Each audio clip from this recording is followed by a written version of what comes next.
So I wanted to discuss something that's been on my mind for a while. I've basically been under the stance that things are going backwards with some things with cell phones and technology and so on. So um, I had this phone which was a QWERTY keyboard. I had this phone which was a QWERTY keyboard slide phone for quite some time, and I no longer use it. I had it for many years. There wasn't a modern design for QWERTY keyboard cell phones. They started making cell phones bigger without those actual tactile sensation. Um, so basically, what you could do with these older phones, this is about 5 years old, maybe 5 years. This was made about around a time when those cell phones started to get bigger. Um, And I remember a conversation when there was a T-Mobile representative trying to convince me to switch to get a bigger phone. He said, "Oh, it's more easy to type on the phone because this phone itself is bigger." And I'm like, dude, it's almost like a cell phone is now a tablet mini, where I'm holding a tablet to my head to talk on a tablet, because that's how big these phones are getting these days. And I just prefer not to have. I mean, I did get a different phone. It's not that big, and I like it. But um, the thing that I'm focusing on here is the batteries. Now, with these older phones, you can take the batteries out, and that's good for a number of reasons. Maybe if you're camping or hiking, you might have an extra battery that's already charged, and when this one dies, you can swap it out, and you can still use the phone. If you know you're not going to have access to a charger for an extended period of time. Another thing is that sometimes the battery goes dead, and you have to replace the battery. Sometimes, and most of the time, that would happen if you leave the phone out in a hot car and something's going on.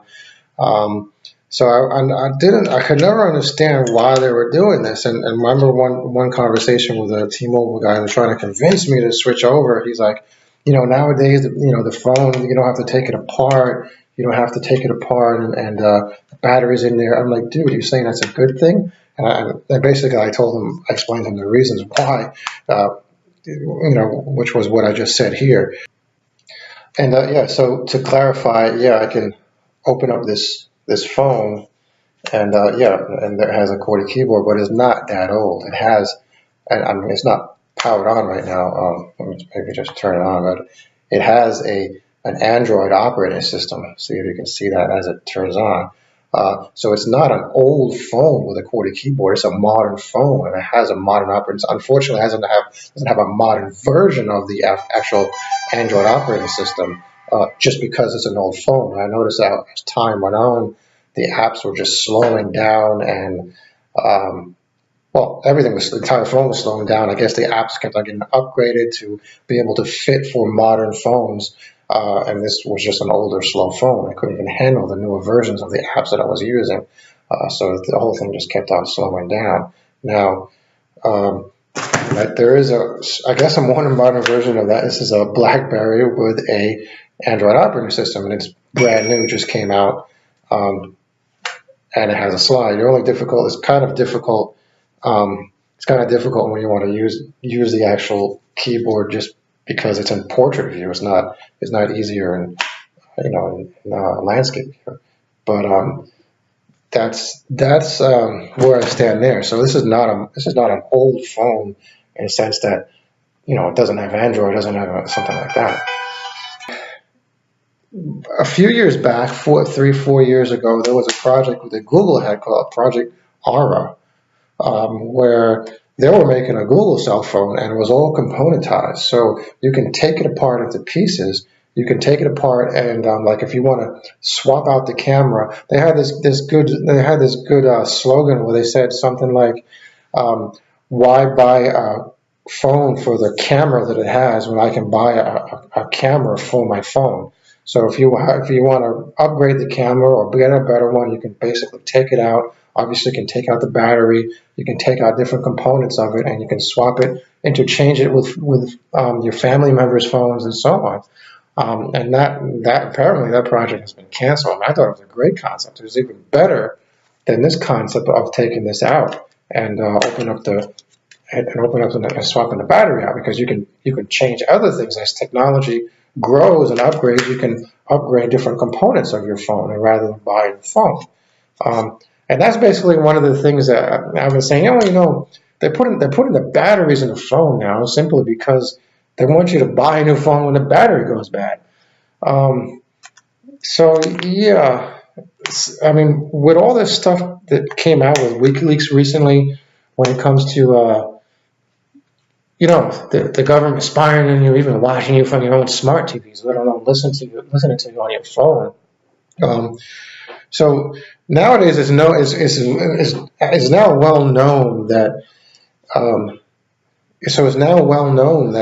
if you power down your phone and somebody's hacked into your phone, the CIA or whether it be some idiot, you can still listen. You can still access the mic of the phone, even if the phone is powered down. Now, the way to fix that in the past, if you want to have total privacy, you open up the back of the phone, you take the battery out. Now you can't do that.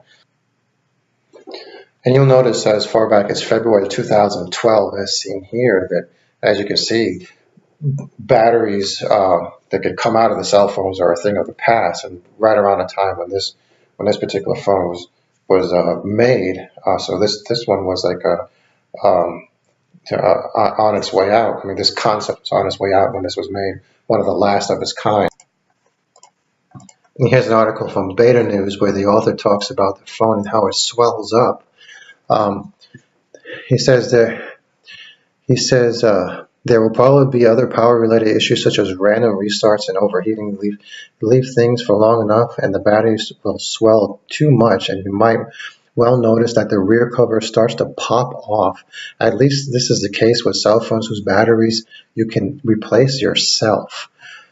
So he goes, he says some interesting stuff. I'll paste a link to this article in the description. It's part of the weird idea that some people, I don't know, some corporate executives might have thought it would be a good idea to actually put the batteries in the phone and make sure that the consumer can actually take the batteries out. Go figure. So you have to figure, why has it shifted to something like this, where you can't take the battery out, and you can't really do anything. You'd have to put this in a lead case in your phone, in your house. If you want to have some privacy, you want to make sure nobody's listening to you. So it's kind of strange. So I'm wondering why. Obviously, companies like Samsung and so on, they wouldn't be involved with the CIA in the sense that the CIA is telling them how to make their phones. Although, as we've seen recently, there are a lot of stuff that might even suggest that the CIA might have even gone rogue, and or goes rogue sometimes. So without knowledge without the president's knowledge, and although it could be said that whoever might be controlling the CIA overall might be controlling somebody that's pulling the strings inside of big companies like Samsung to make the phones that way. So it's like no, Samsung and CIA obviously not working together, but they might be in this big hoots with who knows, big bankers, people to control the world. Who the hell knows? But I just think it's strange, like why the market. I mean, have people become that dumb to not realize that this type of design is bad? That if you componentize it, it's a much better design. It's resource based. You don't have to spend lots of money every time something gets damaged with your phone, every time something breaks, or every time you just want to upgrade it. So I mean, why don't people even think about that? Who knows? One thing you could do is, as the market demands, is say, if the people start saying they want a different type of phone, they'll do it. But I don't think there's enough of us to even create that type of demand. And so if somebody starts making the phones that are componentized like the Google Project Aura, and everybody starts buying them, then other cell phones companies will shift and say, okay, we need to sell product. We need to start making the phones the way the market is demanding. Unfortunately, like everybody I speak to, I have no idea. I never even thought about anything related to what I describe here. So it's one of those things where apparently the people are submitting to the will of whatever powers are in control that want to listen in on you, listening right now, even if I power it down. So it's a tough world. But if you do your part, speak up, send in a letter, tell them you want a different type of phone, whoever it is that you buy phones from, whatever provider that you pay for your cell phone service with. Everybody, if everybody involved starts hearing from their customers that they want something different, it creates something. If it's even if it's just a few thousand people, you have to do your part. If you don't do your part, what can you do? You're just part of the problem, and you can't say you've been part of the problem even though the problem exists. And you might feel like you can't do anything about it, but if you don't do anything about it, you are part of the problem. So, words of advice: if you don't like something and in the market and you want to change it, you're the consumer. You get to decide. So you're the one who should complain about it.